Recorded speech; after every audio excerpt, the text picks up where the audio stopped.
এখন যে বিশেষ যে একটা রাজনৈতিক পরিস্থিতি চলছে, সেখানে আমাদের বিশেষ করে যেটা বললাম,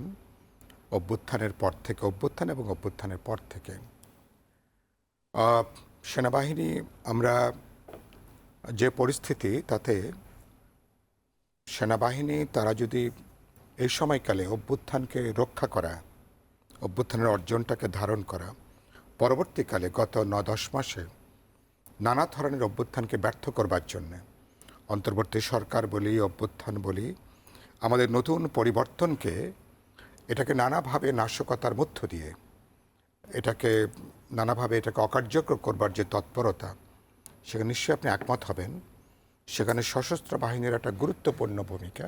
সেখানে ছিল স্বাভাবিকভাবেই। এবং অভ্যুত্থানের পরপরই সমাজে নানা অংশের মানুষের অনেকের ধারণা ছিল, অনেকের হয়তো আকাঙ্ক্ষাও ছিল যে তাহলে এখন কি, হোয়াট নেক্সট এটা। তো তখন অনেকেই এরকম দাবিও রাজপথে ছিল, সেনাবাহিনী ক্ষমতা দখল করবে কিনা, বা এরকম পরিস্থিতিতে একটা নির্দিষ্ট সময়ের জন্য যে পরিস্থিতি তৈরি হয়েছে হাসিনা উত্তর বাংলাদেশে, তাতে দেশে একটা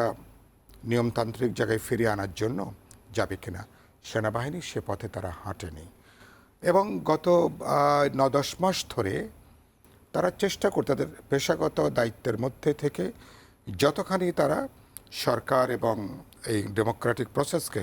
সহযোগিতা করা যায়, সেদিক থেকে আমাদের সবচেয়ে অর্গানাইজড, আমাদের পেশাদার অংশের তাদের ভাবনা চিন্তা কি, এটাও জনগণের নানা অংশের জানা বোঝার একটা কিন্তু আকাঙ্ক্ষা আছে। এটা অফিসিয়াল না হলেও এটা মানুষের একটা আকাঙ্ক্ষার জায়গাটা আছে। তারা তো সমাজের বাইরে না, এবং এটা তো আমাদের অন্য দেশের মতন মার্সেনারি কোনো সেনাবাহিনী না, কোনো ভাড়াটিয়া কোনো জায়গা থেকে না। তারা এই সয়েলের মানুষ, তো সে জায়গা থেকে তারা মানুষের এই ডেমোক্রেটিক ট্রানজিশনে মানুষের আকাঙ্ক্ষাটা অথবা তাদের চিন্তাটাও তারা একভাবে তারা ব্যক্ত করেছেন। স্বাভাবিক অবস্থা এটা বলবার কথা না, যেহেতু আমরা একটা ট্রানজিশনের মধ্যে আছি, বরঞ্চ এই কথা বলাতে বরঞ্চ মানুষের আস্থাবোধের জায়গাটা তৈরি হয়েছে, বিশ্বাসটা তৈরি হয়েছে, সেদিক থেকে তারা কথাটা তারা উল্লেখ করেছে।